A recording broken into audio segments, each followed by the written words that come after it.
அது ஏன் அஷ்டபதி? அஷ்டபதி ஏன் பாடணும்? ஏதோ ராகமாக பாட்டு ஸ்லோகமாக பாடிடு அப்படின்னா, இது பகவான் 3 விஷயமா அஷ்டபதி சொல்லணும். ஏன் அஷ்டபதி பாடணும் அப்படின்னா 3 விஷயம் நம்ம பார்க்கணும். ஒன்று என்ன பண்ணதுக்கு ஒன்று என்னன்னா பகவான் அங்கீகாரம் பண்ணணும்.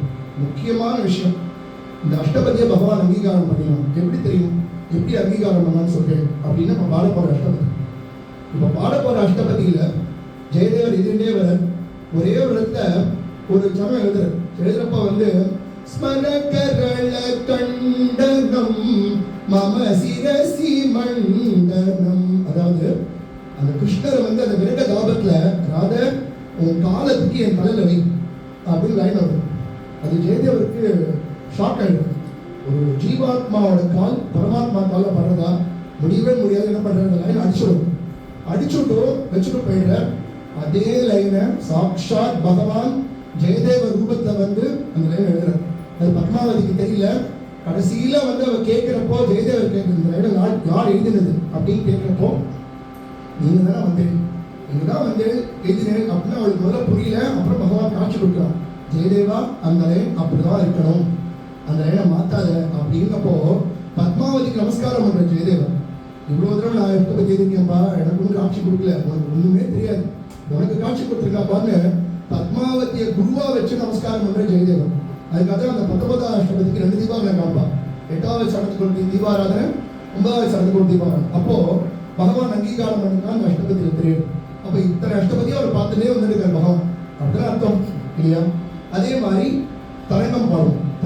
தரங்கத்தோட என்ன விசேஷம் அப்படின்னா, ஒவ்வொரு தரங்கத்துக்கும் வரக்கூட பகவான் டான்ஸ் ஆடும். நாகநந்தித்தர் பாடுற திரைக்கு பின்னாடி பகவான் டான்ஸ் ஆடுறா. ஊர் மக்கள் நம்பல. அதனால போய் சொல்ல, இப்போ இதெல்லாம் நாங்கள் ஊர்ல இருக்கோம், உனக்காவது பகவான் டான்ஸ் ஆடுறாரு அப்படின்னு சொல்றப்போ தீர்த்தர் சொல்ற, நாளைக்கு எல்லாரும் கோவிலுக்கு வாங்கோ, நான் பாடுறேன், பகவான் ஆடலைன்னு நான் ஊரை விட்டு போயிட்டேன். அப்போ எல்லாரும் கர்ணமண்டலத்துக்கு வரா. இன்னைக்கு போய் பார்க்கலாம். கர்ணமண்டலத்துல பாடுற திரை விலகிறது அத்தனை பேர் பார்க்கலாம். பெருமாள் டான்ஸ் ஆடுறத பக்கத்துல ஆஞ்சநேயர் காலம் போட்டுருக்கேன். இன்னைக்கு கூட போய் பார்க்கலாம். ஆஞ்சநேயர் குட்டி ஆஞ்சநேயர் காலம் போட்டுருக்கேன். ஆனால் கர்ணமண்டலத்தை யாரும் டான்ஸ் ஆட மாட்டேன், ஏன்னா பகவான் ஆடுற இடம் அப்படின்னு. ஸோ இது பார்த்தோம்.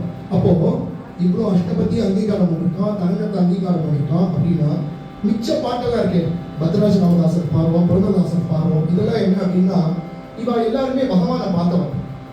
அப்போ ஒண்ணு பகவான் அங்கீகாரம் பண்ணின பாட்டுகள், இல்லைன்னா பகவானை பார்த்தவா பாடின பாட்டுகள். அந்த பாட்டுகள் மட்டும்தான் அந்த சம்பிரதாயம் இருக்கும், வேற எந்த பாட்டும் இருக்காது. அப்போ அதுதான் விசேஷம். சம்பிரதாயத்திற்கு என்ன விசேஷம் அப்படின்னா, பகவான் அங்கீகாரம் பண்ண பாட்டு, பகவானை பார்த்தவா பாடின பாட்டை நம்ம அனுபவிக்கிறோம். இதன் மூலமா அந்த மகான்களையும் அனுபவிக்கிறோம். போகும் சரி, இதுதான் பண்ணிட்டு இருக்கோம். இப்போ பாட போகிறது 19வது அஷ்டபதி. எதுக்கு முக்கியமாக பிரேக் விட்டோம் அப்படின்னா, இந்த அஷ்டபதிக்கு நிறைய விஷயங்கள் இருக்கு இல்லையா? நிறைய ஒவ்வொரு பதிலையும் நாங்கள் திருப்பி சொல்லுவோம். ஏன்னா இது பேர் ஜீவா அஷ்டபதியின் பேர். முக்கியமான ஒரு அஷ்டபதி என்ன அப்படிங்கிற விஷயம் என்னன்னா, இந்த பகவான் இந்த அஷ்டபதிலாம் நமக்கு தெரியறது பகவான் அங்கீகாரம் பண்றான் அஷ்டபதி அவர்களுக்கு. 2வது என்ன அப்படின்னா, இது ஜீவாஷ்டபதியின் பேர். ஜீவாஷ்டபதி அப்படின்னா என்னன்னு அப்படின்னா, அது ஒரு சரித்திரம். ஜெயதேவர் ஒரு ராஜாவுக்கு ஒரு அட்வைஸரா இருக்கு அந்த காலத்துல. அப்போ ஜெயதேவரோட பத்மாவதியும் அந்த ராணியும் ஃப்ரெண்ட்ஸ். அப்போ ஒரு சமயத்துல அந்த ராணியும் அந்த பத்மாவதியும் பேசிட்டு இருக்கப்போ வாசல்ல ஒரு பிரேதம் போறோம். அந்த பிரேதத்தை தூக்கின்னு போறா. பின்னாடி ஒரு பெண்மணி அழுகண்டே போறான்.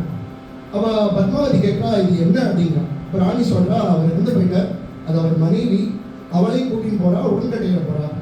உடன்கட்டையில என்ன அப்படிங்கிறான். இல்லை ஹஸ்பண்ட் இறந்து போயாச்சுன்னா ஒய்ஃபையும் எரிச்சிருவா அப்படின்னா. அப்போ பத்மாவதி சொல்றா, இது என்ன ஆச்சரியமா இருக்கு, ஹஸ்பண்ட் போயிட்டா ஒய்ஃப் போயிடுவாங்க. அதுதான் அவனுக்கு அப்படியே ராணிக்கு டவுட் வருது, இது அவ்வளோ பெரிய பத்தி வருதுயா அப்படி பத்மாவதி சந்தேகம் வரும். அப்போ என்ன பண்றான், ஒரு காவலாளியை கூப்பிட்டு, இந்த மாதிரி நானும் பத்மாவதியும் பேசிட்டு இருக்கோம், நீ வா, ஜெயதேவர் போயிட்டான்னு சொல்லு, உங்களுக்கு என்ன அது நான் பார்க்குறேன் அப்படின்னு டெஸ்ட் பண்ணுறான். உடனே வரான், அந்த காவலாளி வரான், மகாராணி மன்னிக்கணும், அந்த மாதிரி வேட்டைக்கு போகிறப்போ ஜெயதேவர் மிருகாட்சி போயிட்டார் அப்படின்னு அந்த க்ஷணத்தில் பத்மாவதி போயிட்டான், செட்டு போயிட்டான். அப்போ ராணிக்கு பயம் வந்துடும், பெரிய அபராதம் விட்டேன், ஒரு பதிவதியை போய் சந்தேகப்பட்டேன். என்ன பண்ணுறா, அவருக்கு புரியல. ராஜாவுக்கு விஷயம் போகுது. ராஜா ஜெயதேவருக்கு சொல்லி ஜெயதேவர் வரான். 2 பேர் பார்க்குறப்போ ஜெயதேவர் விஷயத்தை புரிஞ்சுக்கிற, கவலைப்படாதீங்க மகாராணின்னு ஒரு அஷ்டபதி பாடுற. இந்த அஷ்டபதி தான் பாரு, 19வது அஷ்டபதி பாடுற. பத்மாவதி உயிரோடு வந்துடுறான். இது வந்து சத்தியம். சரி, இதுக்கு என்ன அப்படின்னா இது ஜீவாஷ்டபதின்னு பேர். நம்ம வாழ்க்கைக்கு வருவோம். நம்ம வாழ்க்கைக்கு என்ன அப்படின்னா, எந்த ஒரு கஷ்டம், நமக்கு 3 விதமாக கஷ்டம் வரும். ஒன்று உடம்பால வரும், இல்லை மனசால வரும், இல்லை பணத்தால வரும். இந்த 3 தவிர்த்து நமக்கு கஷ்டமே கிடையாது. இந்த என்ன கஷ்டமாக இருந்தாலும் 3 கேன்சல் பண்ணிடலாம். ஸோ இந்த கஷ்டங்கள் எந்த விதமான கஷ்டம், எஸ்பெஷலி வந்து இப்போ மனுஷாளுக்கு ஒரு பெரிய ரியலைசேஷன் என்ன அப்படின்னா ஆரோக்கியம்.